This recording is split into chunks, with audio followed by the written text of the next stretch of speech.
Amados, os últimos momentos de cada ser humano, aqueles que antecedem o desencarne da alma, que erroneamente chamamos de morte, pois a alma é imortal, são muito parecidos para a grande maioria dos encarnados aqui neste planeta Terra, exceto nos casos de morte súbita.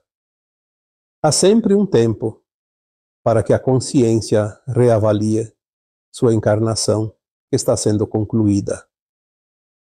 Momentos antes do desligamento, o moribundo vê em sua tela mental toda a sua vida, desde a infância até o presente momento, como se assistisse ao filme de sua vida. São momentos rápidos, porém suficientes para que fique bem visível toda a sua história nesta atual encarnação. É nesse momento que ele sente uma paz consoladora ou um horror indescritível. Se fez por merecer a paz neste estado mais elevado de sua consciência, já começa a vislumbrar cenas de um mundo angelical, o que provoca nele uma confiança que antes nunca sentiu. Porém, se o filme for de horror, as imagens que se seguem em sua mente são de monstros e cenas dantescas, as quais provocam um medo jamais sentido em vida corpórea. Há ainda outro fato importante relatado por muitos médicos, enfermeiros e familiares que estiveram presentes ao lado do leito de um doente terminal. Invariavelmente, nestes casos, aquele que está finalizando a vida corpórea expressa os mesmos sentimentos, principalmente em relação aos seus atos e ações. Nesta hora, o que mais tem importância não são os bens materiais, os cargos assumidos, o poder exercido, nem as viagens ou festas. Não importa se seu time ganhou muitos campeonatos, seu sucesso foi fácil ou difícil, lícito ou ilícito, se sua casa era simples ou um castelo. O que importa são as coisas que poderia ter feito e não fez, principalmente as boas ações. É muito comum sentir um forte arrependimento até por pequenas coisas não praticadas. Abraçar seus entes queridos, dizer que os amava, dedicar tempo aos filhos enquanto pequenos, um olhar gentil para seu cônjuge, um cumprimento aos vizinhos, amigos, colaboradores ou funcionários. Enfim, tudo aquilo que poderia ter feito e não fez. Essas duas etapas, embora aqui invertidas em sua ordem de ocorrência, antecedem o momento do desencarne. Ambas trazem um conforto consolador ou uma angústia desesperada, já que o tempo se esgota e nada mais pode ser feito.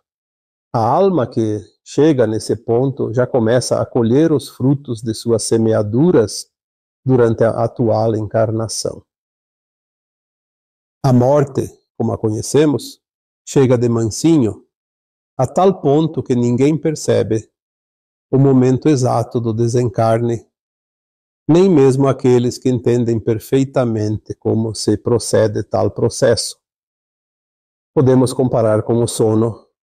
Você não percebe o momento exato em que começa a dormir. Não é diferente com a morte.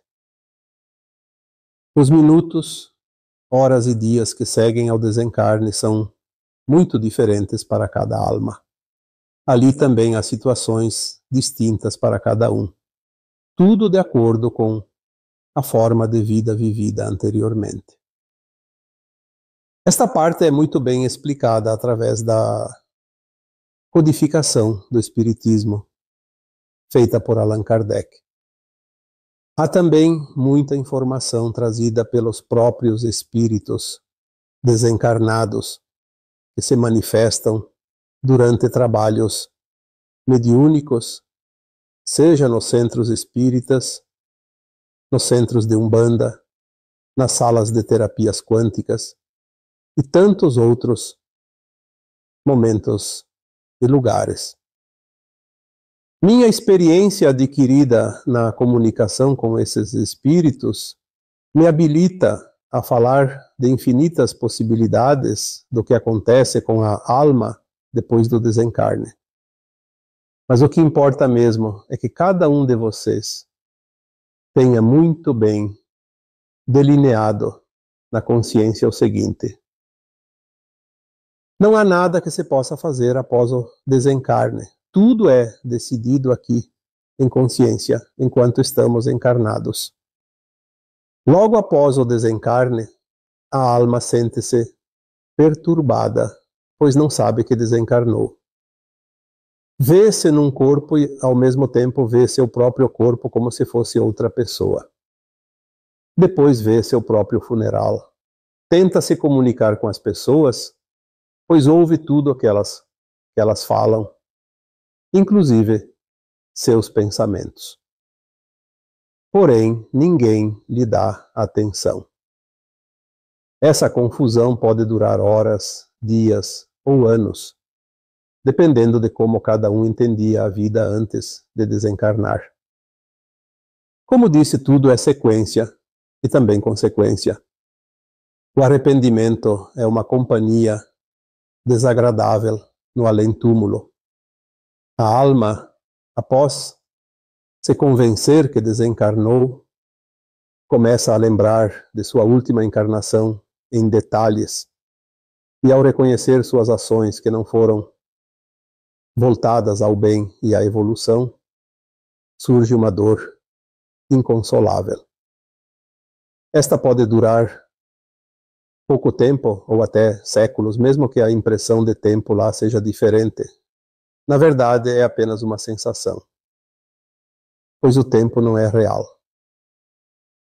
Passado esse período, a alma recebe a oportunidade de ser levada às câmaras de retificação nas colônias espirituais da Terra, amparada, cuidada e curada de suas dores, pois o corpo espiritual pode ainda estar sentindo alguma dor do corpo físico que tinha antes do desencarne. Ela começa nos pequenos trabalhos da casa e no auxílio dos que continuam a chegar naquela colônia. As lembranças das vidas passadas permanecem em sua consciência e ela sabe que precisa reencarnar para completar ou ao menos seguir em sua evolução. Começa então o preparo de um novo plano encarnatório, matriz, que direcionará tudo aquilo que precisa viver, experienciar e mudar na próxima encarnação. Tudo que foi colocado no plano virá em determinado tempo na vida corpórea seguinte. Por isso dizemos que ninguém foge de si mesmo e que também ninguém passa por aquilo que não precisa passar. Não vou falar aqui da alma dos encarnados que se comprazem no mal, pois há certos níveis de consciências que não passam por isso no além-túmulo. São almas tão baixas em sua frequência que não seguem esse caminho. Vão diretamente para os umbrais baixos ou são sequestradas por entidades trevosas logo após seu desencarne. Essas ainda estão muito longe de passar pelo processo descrito neste texto. Lembrando que a Terra está fazendo uma transição planetária, deixando de ser um mundo de expiações e provas para se tornar um mundo de regeneração. Estamos na última encarnação antes dessa transição. Portanto, tudo se resolve agora. Ao desencarnar, cada alma terá o destino de acordo com sua frequência. Essa frequência vibracional será o passaporte de cada um e será definitiva, pois o tempo se esgota. A velha Terra está ficando para trás. Nada e ninguém pode impedir isso, pois faz parte dos planos divinos. Eu sou Vital Froze e minha missão é o esclarecimento. Namastê.